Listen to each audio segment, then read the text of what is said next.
کیا درجہ دیا ہے عورت کو اسلام نے؟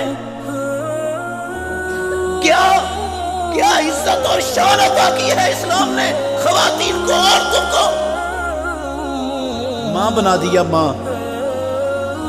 اسلام نے عورت کو ماں کے درجے پر فائز کیا ہے، اور اللہ نے کہا وَقَضَىٰ رَبُّكَ أَلَّا تَعْبُدُوا إِلَّا إِيَّاهُ وَبِالْوَالِدَيْنِ إِحْسَانًا إِمَّا يَبْلُغَنَّ عِندَكَ الْكِبَرَ أَحَدُهُمَا أَوْ كِلَاهُمَا فَلَا تَقُل لَّهُمَا أُفٍّ وَلَا تَنْهَرْهُمَا۔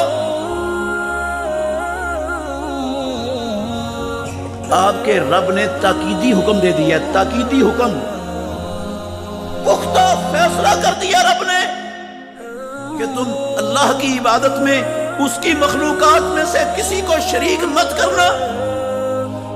وَبِالْوَالِدَيْنِ إِحْسَانًا، ماں اور باپ کے ساتھ حسن سلوک کرنا ہے۔ اِمَّا يَبْلُغَنَّ عِندَكَ الْكِبَرَ أَحَدُهُمَا أَوْ كِلَاهُمَا، اگر دونوں میں سے ایک بڑھاپے کی عمر میں آپ کے پاس موجود ہو یا دونوں موجود ہو، تو اس بڑھاپے کی عمر میں ان کا بہت زیادہ خیال رکھنا ہے، ان کو اف تک بھی کہنے کی اجازت نہیں ہے۔ وَلَا تَنْهَرْهُمَا، ان کو سخت جملہ اور سخت لفظ، سخت زبان ان کے سامنے بولنے کی اجازت نہیں ہے۔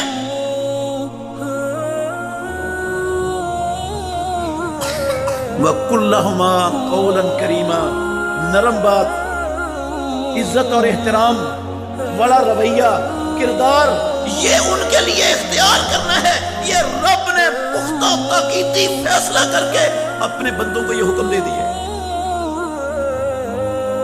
ابو ہریرہ رضی اللہ تعالیٰ عنہ کہتے ہیں، اللہ اکبر،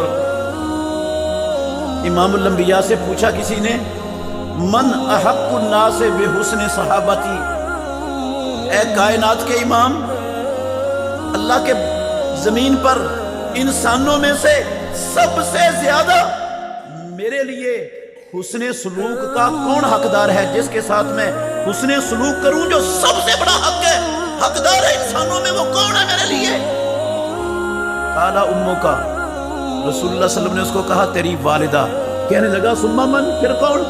آپ نے فرمایا ثم امک، پھر تیری والدہ۔ کہنے لگا پھر کون؟ آپ نے فرمایا ثم امک، پھر تیری والدہ۔